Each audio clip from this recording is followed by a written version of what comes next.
इसमें मज़दूरों के नुमाइंदे होते हैं और बिल्डर्स के नुमाइंदे होते हैं। बोर्ड की बैठक की तो क्या फैसले उसके अंदर लिए गए हैं, कौन कौन शामिल कर रहे हैं? आज कंस्ट्रक्शन लेबर बोर्ड की बैठक थी और उसमें एक मैटर रेज हुआ था कि एक सिंगल आदमी ने ही 1-1 लाख मज़दूरों की वेरिफिकेशन कर रखी है। जब हम रजिस्टर्ड करते हैं एप्लीकेशन देने के बाद वेरीफाई करवाते हैं तो एक आदमी ने 1 लाख कर रखी थी, एक आदमी ने 90,000 कर रखी थी।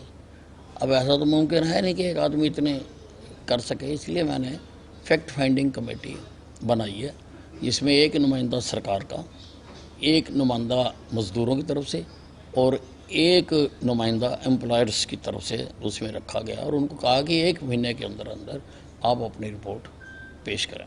उनसे भी कोई जवाब तलब किया गया जिन जिन आदमियों का नाम? नहीं, वो मीटिंग में तो नहीं थे ना, मीटिंग में नहीं थे, वो तो जांच इसकी करके फिर ही बताएंगे उसको। नहीं, अभी तो बिना उसके तो जांच के तो कार्रवाई नहीं कर सकते ना। जिन्होंने की है वो नीचे ही करते हैं, जैसे तहसीलदार करते हैं, जहाँ और कोई हमारे लेबर डिपार्टमेंट में जो लोग हैं वो करते हैं। तो इस प्रकार की वो एक शिकायत आई थी। और फिर दूसरी बात यह है कि कुछ सदस्यों ने ये मामला उठाया कि इसका एजेंडा हमें टाइम पर नहीं मिला और ये कल ही हमें एजेंडा मिला है और हमें पढ़ने के लिए और टाइम देना चाहिए। इसलिए मैंने मीटिंग को पोस्टपोन कर दिया और कहा कि भाई अगले हफ्ते जो है हम इसकी मीटिंग करेंगे, तब तक आप लोग एजेंडा पढ़ लो अच्छी तरह से। घोटाले की बू आ रही है, कहीं ना कहीं कोई गड़बड़ी हुई है? देखिए, जब तक फैक्ट फाइंडिंग कमेटी की रिपोर्ट ना आ जाए तब तक कहना कुछ ठीक नहीं होता। संविधान बचाओ को लेकर के कांग्रेस एक बार फिर से पूरे देश भर में प्रोटेस्ट करने जा रही है। अभी इसी महीने के लास्ट में 4 दिन तय किए हैं कि वो पूरे देश भर में प्रदर्शन करेंगे। आप कैसे देखते हैं? देखिए, भारतीय जनता पार्टी के शासन में संविधान पूरी तरह सुरक्षित है।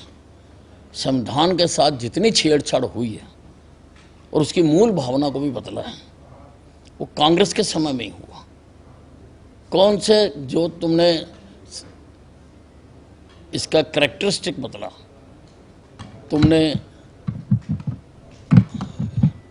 तो कहाँ से ले आया ये यार? ये तेरा है? हाँ, चलो दोबारा कहिए। कांग्रेस ने जिस तरह से लगातार संविधान बचाओ की नारा दे रही है और अभी अप्रैल के लास्ट में 4 दिन वो संविधान बचाने की बात करके पूरे देश भर में प्रदर्शन करने वाले हैं, कैसे देखते हैं? संविधान के साथ सबसे ज़्यादा खेल और तोड़ मरोड़ जो हुई है वो कांग्रेस के शासन में ही हुई है। इमरजेंसी लगाई, 1 लाख से ज़्यादा लोगों को झूठे केस बना के जेलों में डाल दिया, लोगों की ज़बरदस्ती नसबंदी कर दी और मीडिया के ऊपर पूरी तरह से, जो कि एक पिलर है किसी भी जनतंत्र का, उसके ऊपर प्रतिबंध लगा दिया और धारा 356 का इस्तेमाल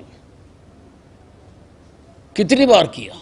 बिना वजह इन्होंने उस धारा का इस्तेमाल कर करके बाकायदा चुनी हुई सरकारों को इन्होंने भंग किया, राष्ट्रपति शासन वहाँ पर लगाया।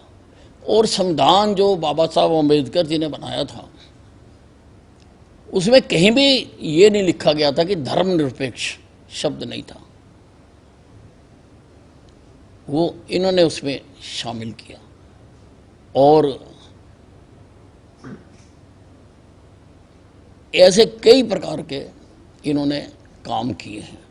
भारतीय जनता पार्टी के हाथों में संविधान पूरी तरह से सुरक्षित है।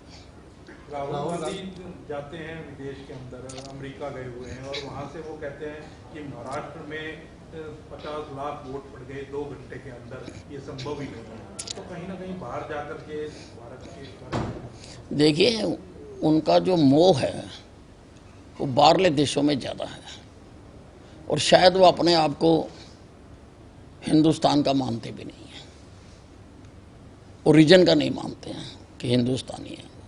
इसीलिए वो जब भी बाहर जाते हैं देश की धज्जियां उड़ाते हैं, जब भी बाहर जाते हैं देश की संस्थाओं की धज्जियां उड़ाते हैं। पिछला इनका रिकॉर्ड निकाल के देख लो भाई, यहाँ बोलो ना, यहाँ कौन सा रोक लगा रखी है, कोई मना करता है? यहाँ पर लोकसभा में जब बोलना होता है कई दिन लोकसभा में उपस्थित नहीं होते, जो कि सबसे बड़ा मंच है।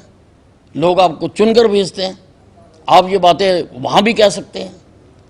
आप उसके लिए यहाँ पे जो भी प्रजातांत्रिक तरीके हैं उनको भी अपना सकते हैं, लेकिन ये उनकी आदत में शुमार है कि बाहरले देशों में जाके हिंदुस्तान की बेइज्जती करना।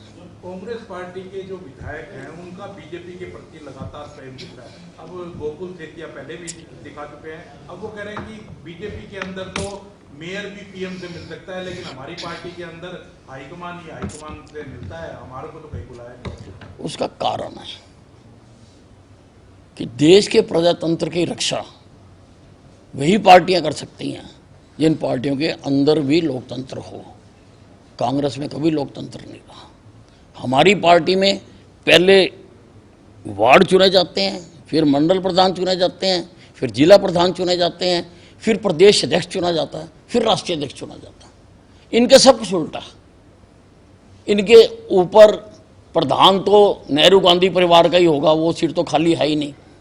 बाकी जगह पर भी वो ऊपर से जैसे आजकल कंपनियां एजेंसियां बांटती हैं उस प्रकार से वो एजेंसियां बांट देते हैं।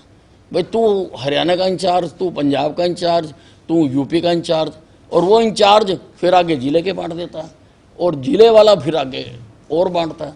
और अब तो इनकी ये हालत है कि इनका किसी भी स्तर पे संगठन नहीं है। और इसका इससे बड़ा एग्जाम्पल क्या होगा कि एक पार्टी इतना समय बीत जाने के बाद भी अपना लीडर ऑफ अपोजिशन तय नहीं कर पाई, जिसकी वजह से कई काम भी रुकते हैं, क्योंकि कई कमेटियों में लीडर ऑफ अपोजिशन मेंबर होता है, तो ये अभी तक तय नहीं कर पाए। कांग्रेस की ये हालत है। जिस पार्टी के अंदर ऐसी हालत होगी तो उस पार्टी में किसी के जो अधिकार हैं वो सुरक्षित नहीं रह सकते। अकेले अकेले विधायक अब जाकर के हाईकमान से मिल रहे हैं और दबाव बना रहे हैं कि भूपेंद्र सिंह हुड्डा को ही नेता चुन लिया जाए, कैसे दिखते हैं? और देखिए, अब ये तो मैंने बताया आपको कि ये तो कर्मण्यता है कांग्रेस पार्टी की, लैक ऑफ डिसीजन मेकिंग। उनको डिसीजन नहीं कर सकते, और ऐसे लोग सरकार कैसे चला सकते हैं जो अपनी पार्टी के फैसले नहीं कर सकते? वो देश के फैसले कैसे करेंगे? इनको तो पूरी तरह से सब जगह से इनको तो वैसे तो लोगों ने उखाड़ के फेंक ही दिया, लेकिन जहाँ कहीं इक्का दुक्का इनका नाम है वहाँ से भी उखाड़ के फेंकना चाहिए।